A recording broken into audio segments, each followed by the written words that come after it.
베드로전서를 묵상하고 있는데, 베드로전서는 고난 가운데 있는 성도들에게 쓰여진 편지입니다. 그래서 계속 고난에 대한 이야기를 하고 있습니다. 오늘 본문에서도 그리스도인이 고난을 당할 때에 어떻게 해야 할 것인가 하는 것을 권면하고 있습니다.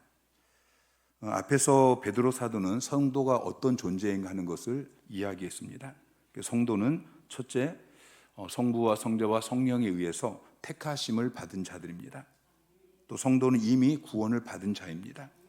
뿐만 아니라 말세에 주님이 재림하실 때에 이제 영광스러운 구원을 받기로 예정되어진, 그리고 하나님의 능력으로 보호하심을 받고 있는 자들입니다. 그리고 성도는 택하신 족속이고 왕같은 제사장이고 거룩한 나라이고, 그리고 무엇보다도 그의 소유된 백성입니다. 또 성도는 영혼의 목자와 감독의 인도함을 받고 있습니다. 자, 성도가 택하심을 받은 자고 이미 구원을 받았고, 또 앞으로도 영광스러운 구원을 얻기 위해서 지금 보호하심을 받고 있고, 또 그분의 소유된 백성이고 그분의 인도함을 받고, 그러면 여러분, 이런 분위기상 성도에게는 고난이 있어야겠어요, 없어야겠어요? 성도에게는 고난이 없어야 될 것 같아요. 자, 이런 택하심을 받고 하나님이 택하셨고 하나님이 보호하시고 하나님이 인도하시고, 그런 성도가 마치 버림받은 사람처럼 그렇게 고난을 당한다는 것이죠. 그래서 얼핏 보면은 성도가 고난 당하는 게 참 이상하게 보일 수 있습니다. 그래서 베드로는 오늘 본문을 이렇게 시작합니다. 12절에 사랑하는 자들아, 너희를 연단하려고 오는 불시험을 이상한 일 당하는 것 같이 이상히 여기지 말고. 여기서 이상히 여기다라고 번역되어진 헬라어 단어는 뜻밖의 일을 당해서 충격을 받고 당황하고 놀라는 이런 모습입니다. 자, 우리가 신앙생활을 하다 보면 이럴 때가 우리에게 찾아올 수 있어요. 예수 믿고 나서 하나님의 자녀가 되었고 하나님의 백성이 되었고 하나님께서 우리를 지키시고 보호하시고, 그러면은 내게 있던 문제도 해결되고 내게 있던 고난도 사라져야 되는데 오히려 감당하기 힘든 고난이 찾아온다는 것이죠. 그럴 때 이게 뭐지 하고 충격을 받고 놀라고 또 낙심할 수 있다는 것입니다. 그런데 베드로는 그런 고난이 너에게 찾아올 때에 이상하게 여기지 말아라, 당황하거나 놀라지 말아라 라고 말씀하십니다. 자, 성도가 고난을 당할 때에 이상하게 여기지 않아야 될 이유가 무엇입니까? 자, 베드로는 12절 13절에 고난의 유익한 측면을 두 가지를 제시하고 있습니다. 먼저 12절 말씀을 보면, 자, 12절 시작. 사랑하는 자들아, 너희를 연단하려고 오는 불시험을 이상한 일 당하는 것 같이 이상히 여기지 말고. 자, 베드로가 지금 이상히 여기지 말라고 말씀하고 있는 그 시험은 성도들이 당하는 불시험입니다. 자, 불시험이라는 표현은 그 시험이 또는 그 시련, 고난이 정말 불처럼 심한 것이라는 그런 뉘앙스도 있지만, 그보다 더 중요한 것은 그 시험이 용광로와 같은 우리를 연단하는 시험이라는 것이죠. 그래서 연단하려고 오는 불시험이라고 말을 하고 있어요. 여러분, 용광로를 잘 아시죠? 용광로는 금이나 은 같은 것을 재련하기 위해서 있는 게 이 용광로예요. 그것처럼 고난은 성도를 재련하는 것입니다. 성도 안에 있는, 예수 믿기 전부터 있었던 그 속에 있는 모든 죄악을 제거하는 것입니다. 모든 더러운 것들을 제거하는 것이죠. 자, 하나님의 심판의 불은 불신자들을 소멸하지만 하나님의 재련의 불은 성도들을 성화시킨다라는 것을 기억하세요. 그래서 성도에게 임하는 고난은 성도에게 머물기 위해서 오는 것이 아니고 지나가기 위해서 오는 것입니다. 고난이 내게 지나가면 그 다음에 영광이 옵니다. 자, 13절에 자, 베드로 사도는 그리스도인이 당하는 고난을 그리스도의 고난에 참여하는 것이다 라고 이야기합니다. 13절 말씀을 보면은 오히려 너희가 그리스도의 고난에 참여하는 것으로 즐거워하라. 자, 빌립보서 1장 29절 말씀 시작. 그리스도를 위하여 너에게 은혜를 주신 것은 다만 그를 믿을 뿐 아니라 또한 그를 위하여 고난도 받게 하려 하심이라. 자, 주님께서 우리에게 은혜를 주셨어요. 은혜를 주신 것은 그 은혜를 받고서 주님을 잘 믿어라 이것뿐만 아니라 주님을 위해서 이제 고난도 받아라 라는 거예요. 자, 우리는 은혜만 원하죠. 은혜를 주세요, 은혜를 주세요. 그런데 은혜를 주신 목적이 고난도 받게 하기 위함이다 라고 말씀하고 있어요. 자, 주님이 나를 위해서 고난 당하셨어요.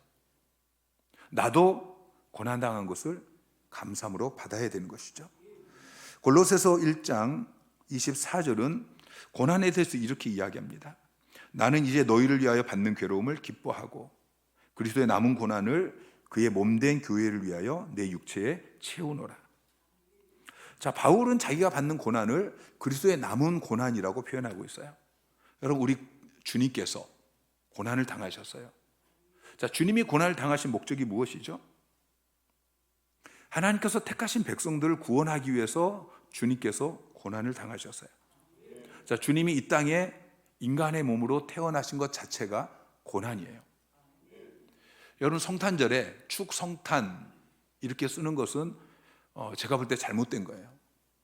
성탄은 이건 축하할 일이 아니에요. 하나님이신 분이 인간으로 이 땅에 오셨어요. 이건 축하가 아니고 이건 감사죠.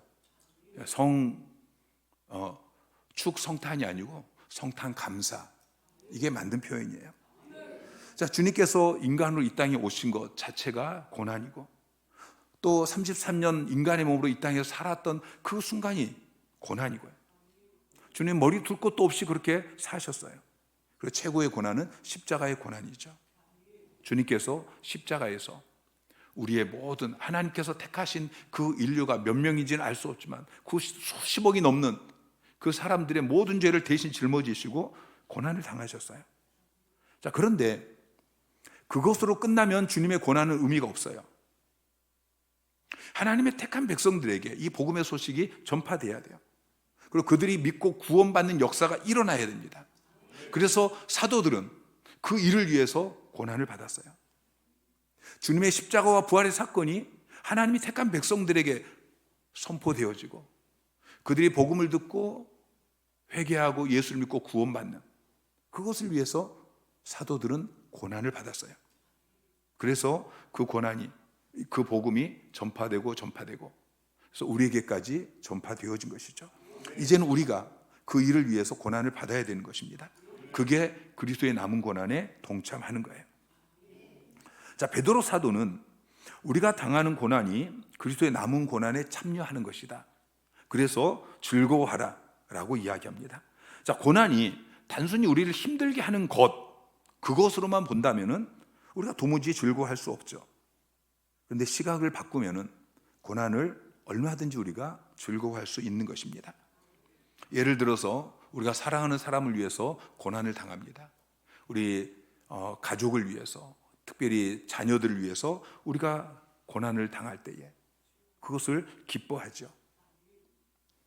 나를 사랑하는 주님을 위해서 우리가 고난을 당할 때에 우리가 기뻐할 수 있어야 합니다.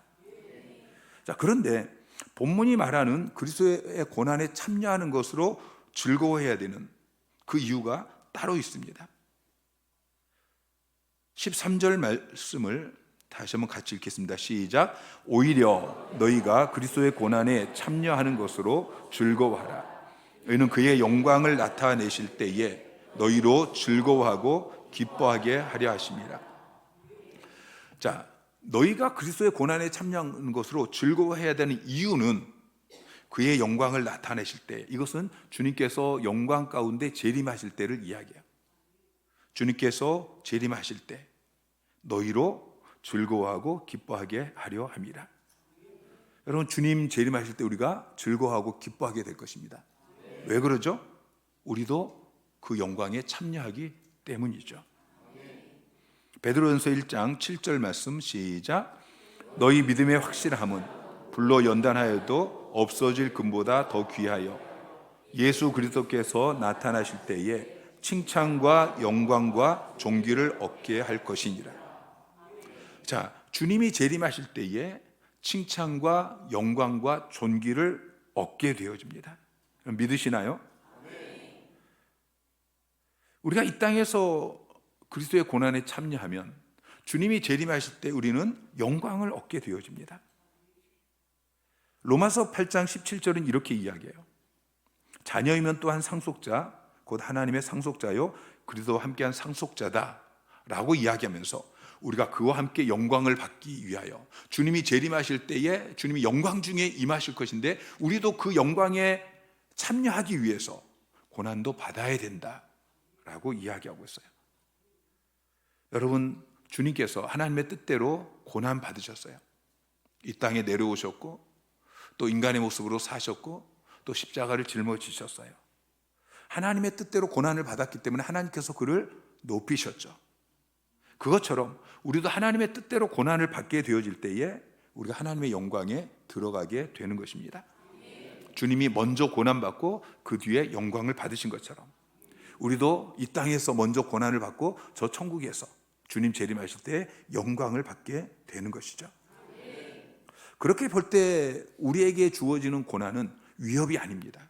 그것은 약속입니다. 자, 베드로 사도는 14절에서 성도가 그리스도의 영광에 동참하는 것이 미래적인 것일 뿐만 아니라 현재적인 것이라고 이야기하고 있어요. 자, 14절 말씀을 다시 읽겠습니다. 시작. 너희가 그리스도의 이름으로 치욕을 당하면 복 있는 자로다. 영광의 영, 곧 하나님의 영이 너희 위에 계심이라. 자, 너희가 그리스도의 이름으로 치욕을 당하면, 고난을 당하면 복 있는 자다. 이것은 현재형으로 쓰였어요. 너희가 그리스도의 이름으로 치욕을 당하면 복 받게 될 것이다 가 아니고 복 있는 자다 라고 이야기하죠. 영광의 영, 곧 하나님의 영이 너희 위에 계심이다 라고 이야기합니다. 자, 영광의 영, 하나님의 영은 성령님이십니다. 성령님은 그리스도의 영광을 드러내시는 분입니다.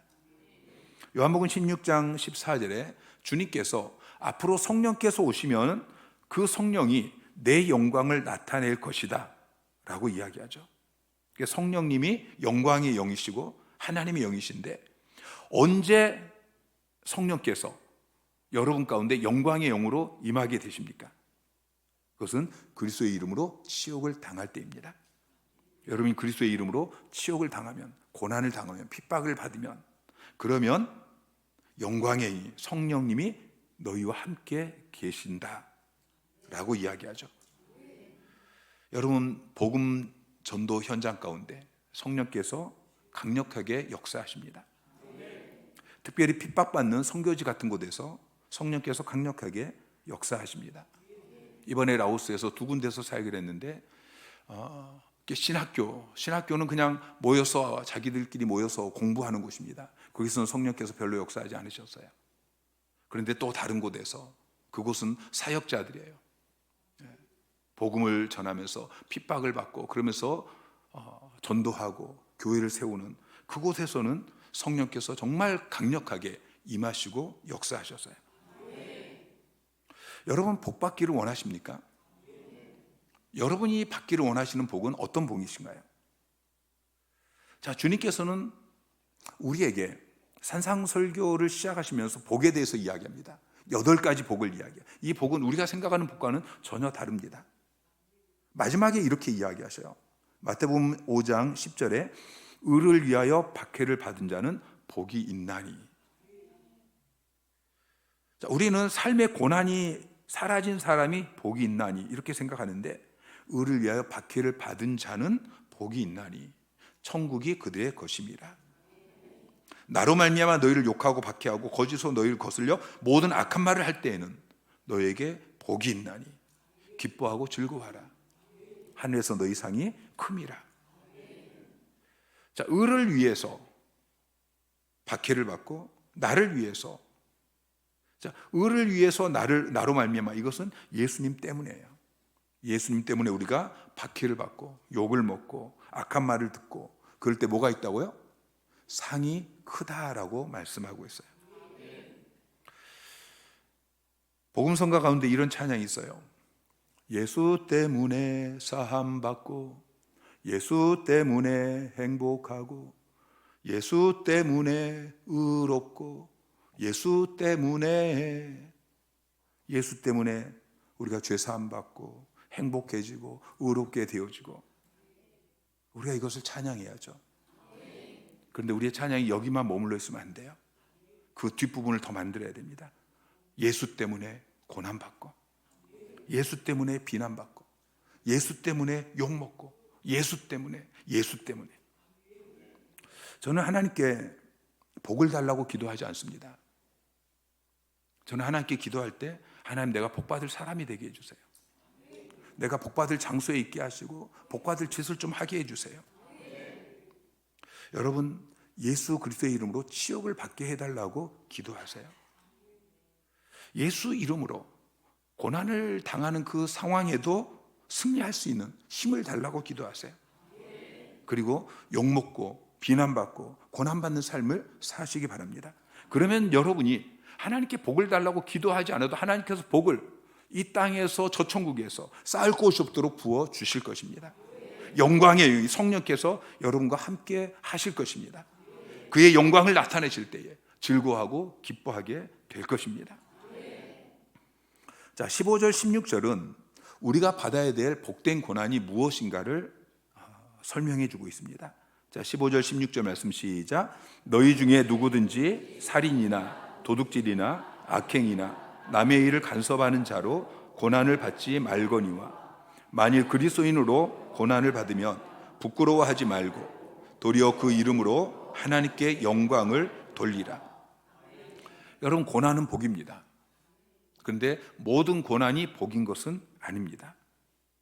자, 베드로 사도는 우리가 받지 않아야 될 고난에 대해서 이야기하고 있습니다. 살인해서 받는 고난, 도둑질해서 받는 고난, 악행해서 받는 고난, 또 남의 일을 간섭해서 받는 고난. 남의 일을 간섭하는 자를 헬라어의 원 의미는 이런 의미예요. 자기 자신이 다른 사람들의 어떤 감독관이 된 것처럼, 다른 사람이 어떤 일을 하는데 자기가 감독관이 된 것처럼 그냥 사사건건 끼어들어서 간섭하는 것, 이게 남의 일을 간섭하는 자입니다. 영어 성경은 이렇게 표현하고 있어요. 다른 사람의 일 때문에 몸이 바쁜 사람, 비지바디라고 번역하고 있는데, 내 일이 아니에요. 내가 상관할 일이 아니에요. 다른 사람의 일이에요. 근데 그것 때문에 몸이 바쁜 사람, 그냥 바쁘게 돌아다니면서 낄 때 안 낄 때 다 끼어들면서 말썽 일으키는 이런 사람을 이야기하고 있습니다. 자, 우리가 받아야 될 고난은 살인하고 도둑질하고 악행을 하고 낄 때 안 낄 때 다 끼어서 막 간섭하다가 받는 그런 고난이 아니라는 것이죠. 그리스도인으로서 받는 고난입니다. 그리스도인이라는 말은 교회 안에서 만든 이야기가 아니에요. 세상 사람들이 예수 믿는 사람들을 비난하기 위해서 만든 말이 그리스도인이라는, 안디옥이라는 도시에서 만든 말이에요. 예수 믿는 사람들이 자기들과 다르게 살아요. 예수님처럼 살아요. 그러니까 저 예수쟁이들, 그런 의미로 만든 게 그리스도인이라는 이야기예요. 여러분, 지금도 우리가 그리스도인으로서 세상 사람과 다르게 살다 보면은 고난을 받을 수밖에 없습니다. 코로나 때 교회가 얼마나 많이 비난을 받았습니까? 이 코로나 팬데믹인데 꼭 그렇게 모여서 예배를 드려야 되느냐? 귀찮게 왜 전도를 하느냐? 코로나가 끝났는데도 저희가 전도하니까 막 얼마나 비난하고 박해하는지 몰라요. 여러분, 그렇게 그리스도인으로서 고난을 받을 때에 부끄러워하지 말라고 말씀하고 있습니다. 자, 디모데후서 1장 12절에 바울은 고백합니다. 이로 말미암아 내가 또 이 고난을 받되 부끄러워하지 아니함은. 바울은 그리스도인으로서 고난을 많이 받았습니다. 주님의 남은 고난에 동참하기 위해서 그리스도의 남은 고난을 자기의 몸에 짊어지고 그렇게 고난을 많이 받았습니다. 그런데 그 고난을 받을 때 바울은 전혀 부끄러워하지 않습니다. 주님은 마가복음 8장 38절에 이렇게 이야기합니다. 자, 시작. 누구든지 이 음란하고 죄 많은 세대에서 나와 내 말을 부끄러워하면 인자도 아버지의 영광으로 거룩한 천사들과 함께 올 때에 그 사람을 부끄러워하리라. 아멘. 여러분, 이 땅에서 주님을 부끄러워하고 또 복음을 부끄러워하면, 주님 때문에 고난을 받고 복음을 전하다가 고난을 받고 그리스도인답게 살아가다가 고난을 받고, 그게 두려워서 주님과 주님의 말을 부끄러워하면 주님께서도 영광 중에 임하실 때, 재림하실 때에 그 사람을 부끄러워할 것이다 라고 말씀하고 있어요. 여러분, 부끄러워하지 않아야 됩니다. 그 대신 어떻게 해야 됩니까? 16절은 이렇게 이야기하죠. 만일 그리스도인으로 고난을 받으면 부끄러워하지 말고 도리어 그 이름으로 하나님께 영광을 돌리라. 우리는 고난을 받을 때에 부끄러워하는 것이 아니고 그 이름으로, 그 이름은 그리스도인이라는 이름이에요. 그리스도인답게 살아가는 삶이에요. 그래서 하나님께 영광을 올려라. 헬라조라는, 독사조라는 이 헬라어 단어의 의미는 찬양하다, 영화롭게 하다, 그런 의미예요. 고난을 받을 때에 그 이름으로, 그 고난을 받는 삶으로 하나님을 찬양해라, 하나님을 영화롭게 해라. 여러분, 우리는 고난을 받을 때에 내가 그리스도인인 것을 부끄러워하고 그것을 감추고 숨는 것이 아니고 오히려 그리스도인이 되어진 것을 하나님께 찬양하고 영광을 올려드려야 합니다. 자, 17절 말씀 시작. 하나님의 집에서 심판을 시작하실 때가 되었나니 만일 우리에게 먼저 하면 하나님의 복음을 순종하지 아니하는 자들의 그 마지막이 어떠하며. 자, 이미 하나님의 심판이 시작이 되었다고 이야기하고 있어요. 자, 어디서부터 하나님의 심판이 시작되었습니까? 우리에게서라고 해요. 바울은 우리에게서 하나님의 심판이 이미 시작되었다. 하나님의 집에서 심판이 시작되었고 우리에게서 먼저 시작되었다. 그러니까 교회에서, 성도들에게서 하나님의 심판이 이미 시작이 되었습니다. 그리고 앞으로 그것이 불신자의 심판으로 이어질 것입니다. 자, 구약에도 보면 하나님의 심판이 어디서부터 시작되냐면은 에스겔 9장 6절에 내 성소에서 시작할지니라 라고 이야기하고 있어요. 이사야 10장 12절에 보면은 주께서 주의 일은 심판을 이야기해요. 이스라엘 백성들을 심판하는데 주의 일을 시온 산과 예루살렘에 다 행한 후에 그 다음에 아수르 왕의 완악한 마음의 열매와 높은 눈의 자랑을 벌하시리라. 자, 에레미야서 25장 29절에도 보면은 보라, 내가 내 이름으로 일컬음을 받는 성에서부터 재앙을 내리기 시작하였은즉 너희가 어찌 능히 형벌을 면할 수 있느냐? 면하지 못하리니 이는 내가 칼을 불러 세상의 모든 주민을 칠 것입니다. 그러니까 먼저 내 이름으로 일컫는 성부터 재앙을 내리기 시작하고 그 다음에 세상의 모든 주민을 칠 것이다 라고 이야기하고 있어요. 하나님의 심판은 항상 교회에서 하나님의 사람들에게서부터 시작이 되어집니다. 그리고 불신자에게로. 자, 고린도전서 11장 30절부터 32절까지 시작. 그러므로 너희 중에 약한 자와 병든 자가 많고 잠자는 자도 적지 아니하니 우리가 우리를 살폈으면 판단을 받지 아니하려니와 우리가 판단을 받는 것은 주께 징계를 받는 것이니 이는 우리로 세상과 함께 정죄를 받지 않게 하려 하심이라. 아멘. 자, 바울은 판단이라는 단어를 썼는데 이 판단이라는 단어가 헬라어로 크리노를 번역한 거예요. 크리노는 17절의 심판하고 똑같은 단어입니다. 자, 고린도 교회 성도들 가운데 지금 교회예요. 교회 안에 그리고 성도들에게 약한 자가 있어요. 병든 자가 있어요. 그리고 잠자는 자는 죽은 자예요. 죽은 자가 있어요. 이게 왜 그렇게 되었습니까? 판단을 받았다는 것이죠. 심판을 받은 것입니다. 세상과 함께 심판을 받은 것이 아니고 먼저 심판을 받았습니다. 세상과 함께 정죄를 받지 않기 위해서 먼저 판단했다, 먼저 심판했다 라고 이야기하죠. 그 뒤에 세상을 심판하십니다. 여러분, 지금 우리가 교회 안에 있는 성도들이 당하는 고난, 불시험, 이것은 하나님께서 성도에게 주시는 심판인 것입니다. 여러분, 우리는 예수 믿고 구원받는 순간에 모든 죄가 사함을 받았습니다. 구원받은 후에 우리가 또 죄를 짓죠. 그럼 어떻게 해야 되죠? 회개해야 됩니다. 요한일서 1장 9절에 보면은 우리가 우리 죄를 자백하면 그는 미쁘시고 의로우사 우리 죄를 사하시며 모든 불의에서 우리를 깨끗하게 하실 것이라고 약속하고 있습니다. 물론 우리가 회개하지 않는다고 해서 예수 믿고 구원받고 우리의 죄가 사함 받은 다음에 우리가 또 죄를 지었을 때 우리가 회개하지 않는다고 해서 우리의 구원이 상실되지 않습니다. 우리가 주님이 재림하실 때 우리가 심판받고 지옥불에 던져지지 않습니다. 그런데 이사야서 59장에 보면은요, 우리의 죄가 하나님과 우리 사이를 갈라놓는다고 이야기해요. 하나님과 우리 사이에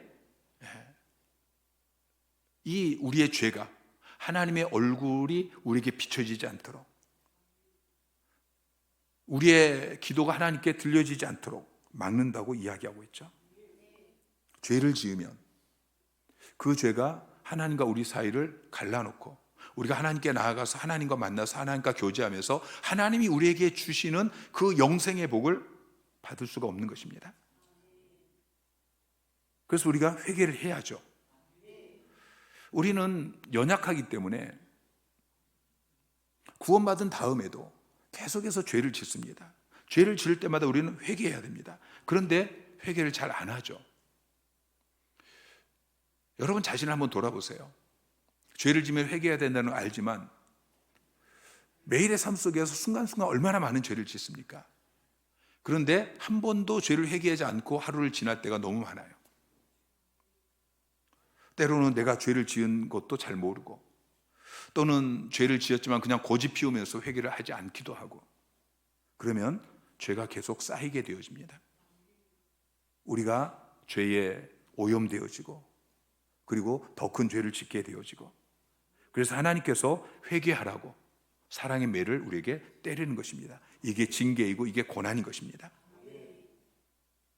우리가 이렇게 고난을 받을 때에 하나님께서 너 회개해 라고 우리에게 고난을 주실 때에 우리가 회개해야 합니다.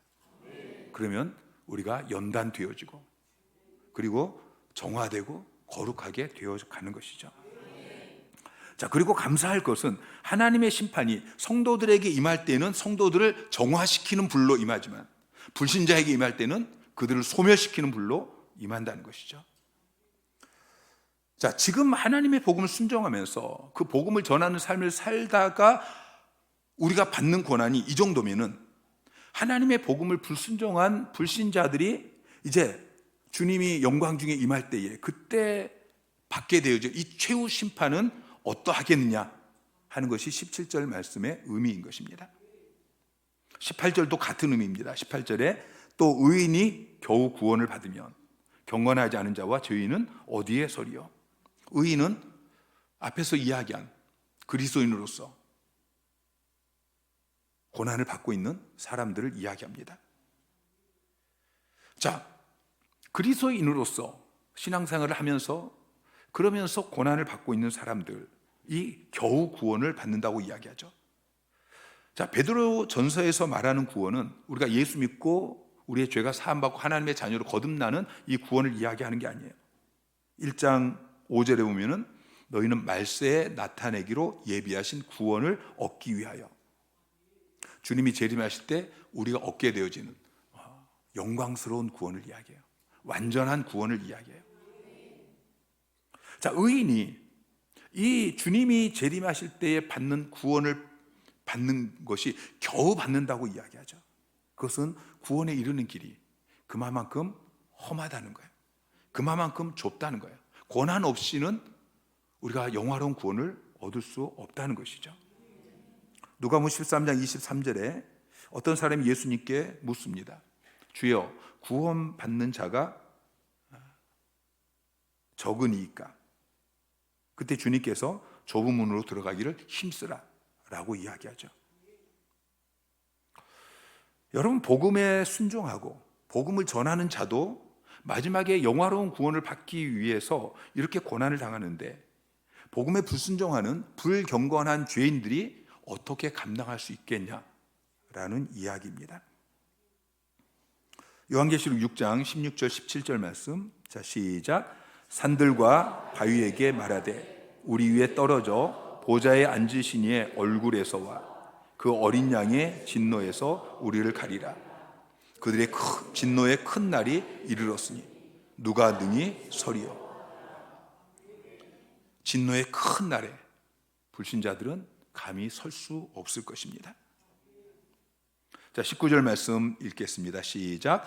그러므로 하나님의 뜻대로 고난을 받은 자들은 또한 선을 행하는 가운데 그 영혼을 미쁘신 창조주께 의탁할지어다. 자, 하나님의 뜻대로 고난 받는 사람들은 선을 행하는 가운데 그 영혼을 창조주 하나님께 의탁하라고 이야기하고 있어요. 의탁한다는 것은 어떤 사람이 다른 사람에게 그 사람의 돌봄, 또 그 사람의 보호에 나 자신을 내어 맡기는 것, 이걸 의탁이라고 이야기합니다. 하나님 우리를 창조하신 창조주 하나님이십니다. 하나님 전능하신 분이십니다. 하나님 미쁘신 분이십니다. 여러분 고난 받을 때에 하나님의 돌보심과 보호에 여러분 자신을 내어 맡기고 그리고 선을 행하십시오. 예수님께서 고난 받으실 때 어떻게 하셨습니까? 누가복음 24장 46절에 보면은 십자가에서 그 모진 고난을 받으면서 아버지 내 영혼을 아버지께 부탁하나이다, 그렇게 하나님을 의탁했습니다. 그랬더니 사흘 만에 다시 살아나게 되셨고 그리고 하나님께서 그를 영광스럽게 세워주셨습니다. 지금까지 여러분이 그리스도인으로 살면서 고난을 당하셨을 것입니다. 그리스도인으로서 살아가면서 고난이 닥칠 때마다 때로는 여러분이 왜 이런 일이 닥치는 거지? 하고 이상하게 여기기도 했고 또는 이를 악물고 견뎌내기도 했을 것입니다. 근데 이제부터는 여러분이 그리스도인으로서 고난을 당할 때, 여러분 이미 그리스도인이시죠? 그리스도인으로서 고난을 받을 때에 즐거워하고 기뻐하십시오. 하나님께 영광을 올려드리십시오. 그리고 하나님의 보호를 신뢰하면서 선을 행하는 삶을 사시기 바랍니다.